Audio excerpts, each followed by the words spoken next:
കോട്ടപ്പുറം രൂപതാ ദിനാഘോഷവും ഊട്ടുതിരുനാളും പ്രൗഢഗംഭീരമായി.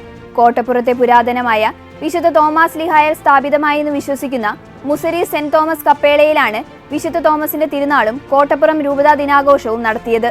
ഇതിനോടനുബന്ധിച്ച് മുസരി സെന്റ് തോമസ് കപ്പേളയിൽ ബിഷപ്പ് ഡോക്ടർ അംബ്രോസ് പുത്തൻവീട്ടിലിന്റെ മുഖ്യ കാർമ്മികത്വത്തിൽ ദിവ്യബലിയും വചനപ്രഘോഷണവും നടന്നു.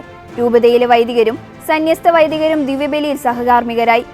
കോട്ടപ്പുറം രൂപതാ വാർഷിക പദ്ധതിയുടെയും യുവജന കൂട്ടായ്മയുടെയും നേതൃത്വത്തിലുള്ള ക്രിസ് ബാൻഡിന്റെ കവർ സോങ്ങിന്റെ പ്രകാശനവും ഫെലിസ്റ്റേഷൻ സെന്ററിന്റെ ഉദ്ഘാടനവും നിർവഹിച്ചു. തുടർന്ന് ഊട്ടുനേർച്ച ബിഷപ്പ് ഡോക്ടർ അംബ്രോസ് പുത്തൻവീട്ടിൽ ആശീർവദിച്ചു. ആയിരങ്ങൾ ഊട്ടുനേർച്ചയിൽ പങ്കെടുത്തു. തിരുക്കർമ്മങ്ങൾക്ക് മുന്നോടിയായി കോട്ടപ്പുറം സെന്റ് മൈക്കിൾ LP സ്കൂളിൽ നിന്ന് കോട്ടപ്പുറം മുസരി സെന്റ് തോമസ് കപ്പേളയിലേക്ക് നടന്ന പ്രവേശന പ്രദക്ഷിണത്തിൽ ബിഷപ്പ് ഡോക്ടർ അംബ്രോസ് പുത്തൻവീട്ടിലിനൊപ്പം രൂപത, ഇടവക, സന്യാസ പ്രതിനിധികളും രൂപതയിലെ വൈദികരും അണിനിരന്നു. 1987 ജൂലൈ 3 വിശുദ്ധ തോമസ് ലിഹായുടെ രക്തസാക്ഷിത്വ തിരുനാൾ ദിനത്തിലാണ് കോ ആപ്തിയോസ് എന്ന ജോൺ പോൾ രണ്ടാമൻ പാപ്പയുടെ തിരുവെഴുത്തു വഴി കോട്ടപ്പുറം രൂപത സ്ഥാപിതമാകുന്നതും റൊമാനി എത്ത് ഫോന്തിഫിച്ചേസ് എന്ന അപ്പസ്തോലിക എഴുത്തുവഴി മോൺസിഞ്ഞോർ ഫ്രാൻസിസ് കല്ലറക്കൽ രൂപതയുടെ പ്രഥമ മെത്രാനായി നിയമിതനാകുന്നതും. ഇതോടെ ചർച്ച് അപ്ഡേറ്റ്സ് പൂർണ്ണമാകുന്നു. നന്ദി.